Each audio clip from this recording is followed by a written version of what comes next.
Well, I don't think Dad was down at Smith. I think he must have been. Mm-hmm. Oh, yes, because I remember he came to the hospital over in Manchester. I was reading, we were both reading together. We each had a copy of War and Peace, and we were reading it to, together, and then we would get together and discuss what we'd read. And I had my copy with me at the hospital in Manchester, and when I was in labor, I was reading the Battle of Borodino, which is this wild battle that Napoleon went on. So it always seemed quite fitting that this huge child emerged. And I remember just telling the doctor, get out of my way, because I pretty much knew. And the doctor was quite anxious that I had the baby in a hurry because he wanted to get off to a golf game. And then I remember his coming before, when I was in the labor room. He was just this terrible man who was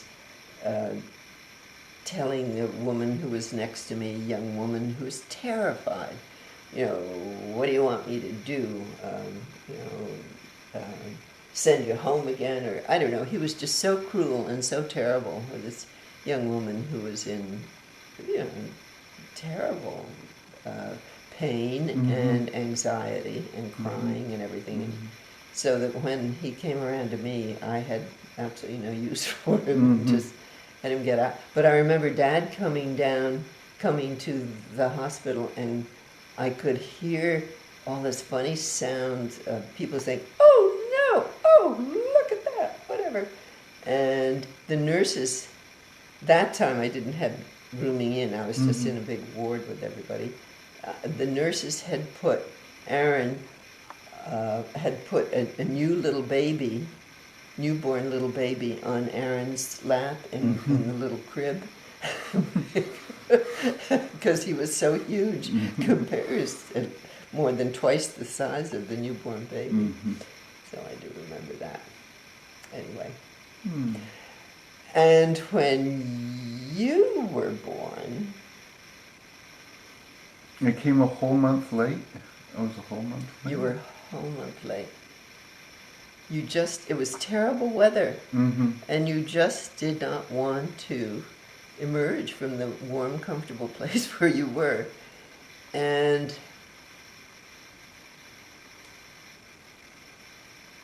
you had found somebody good in Peterborough by that time? Or it was just necessity? yes, from then on I thought, And so the doctor, he wasn't an obstetrician because there wasn't any in Peterborough, but he was perfectly, I'd already had 2 kids naturally, and so that was okay. But you were a month overdue. And I went to the hospital once. They didn't think that was such a good idea, so they tried to induce you. And I don't know what they do. They give you, there's some kind of a thing that can start the labor pains. And it didn't. You said, no. And it was a December when there was really awful weather. Just a lot of rain and sleet and cold and miserable. And you were supposed to be born around Thanksgiving. And Jay Bradley and you were just about exactly to be born at about the same time. Anyway,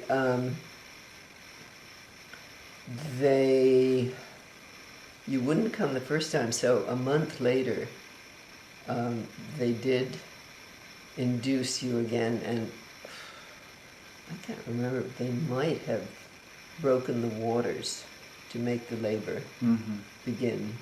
And I was very grateful that they hadn't told me at the time that postpartum babies are in as much danger as premature babies, that it isn't a good thing, and that actually you had lost a considerable amount of weight by just preloading for another month, that your body, that the timing is such that there's a 9-month period when everything is growing, Right. and then you're supposed to be born and, you know, taking in mother's milk and oxygen and from the air and everything else, and so you don't take more from the mother's body. Right. And so that you had lost a fair amount of weight. And you went to the hospital by yourself at that time? Or somebody drove you? Because you said Dad was in the barnyard working on a tractor or yes. something? Well, I think he'd probably taken me to the hospital. Then he went back home. And that was when Earl from... you see, why can I remember things like that when I can hardly remember my own name? Granddad had given him a Gravely, and had come down from Concord with this exciting new machine and was showing Dad to how to use it. And Granddad? Oh, Earl had driven it down from Concord? Granddad? Yes. Okay. He was the one who came down. He was this repairman or serviceman or whatever, and he delivered the Gravely, and he was showing Dad how to use it. And the telephone rang, and it was the hospital, and Dad went in and came back to Earl and said, I have a wonderful new son. And Earl absolutely couldn't believe that there he was learning about the Gravely and Tractor or Gravely? well, the Gravely was a tractor. It was a hand tractor. Don't you remember Gravely? Yeah, okay. And he had all kinds of fixtures. Yeah. The wagon that went the red behind one, it and all that kind of stuff. And Earl said something about, well, how about your wife? And he said, oh, she's okay. It's just like rolling off a log. And indeed it was, 3 children in So this was like in the middle of the day or something? Yes. Yeah. And it was just, because I had insisted he go home because I hated the thought of his sitting around for hours and hours and hours in a hospital. I mean, that's really a dreary, dreary thing to do. And I made him go home, and Earl appeared with this thing. But for years after that, every time he came down to service the Gravely, he'd say, how about that son of yours? He could never get over, oh, she's okay. It's just like rolling off a log. Anyway, no, it was very exciting. But because you had been so reluctant to appear, you had pneumonia. And they wouldn't let me take you home.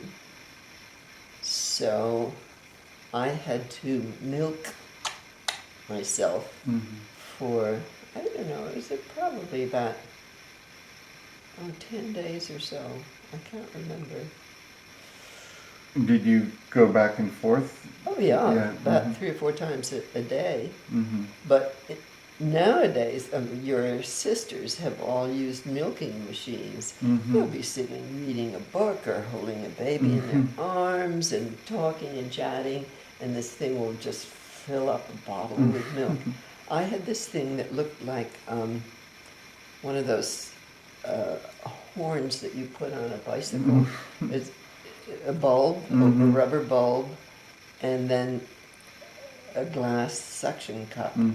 And you squoze the rubber bulb, and then it sucked the cup, the milk out, and deposited it in a little tiny depression in this trumpet thing. It was the most unbelievably, excruciatingly painful thing imaginable. And it also was winter, so the damn thing was freezing cold and pressed against, and just, and I would fill up a wine bottle with this, but in order to make any milk, I mean, so many things happen with glands and everything. the business of holding your beloved baby in your arms and nursing it makes the milk flow. And here I didn't have my beloved baby.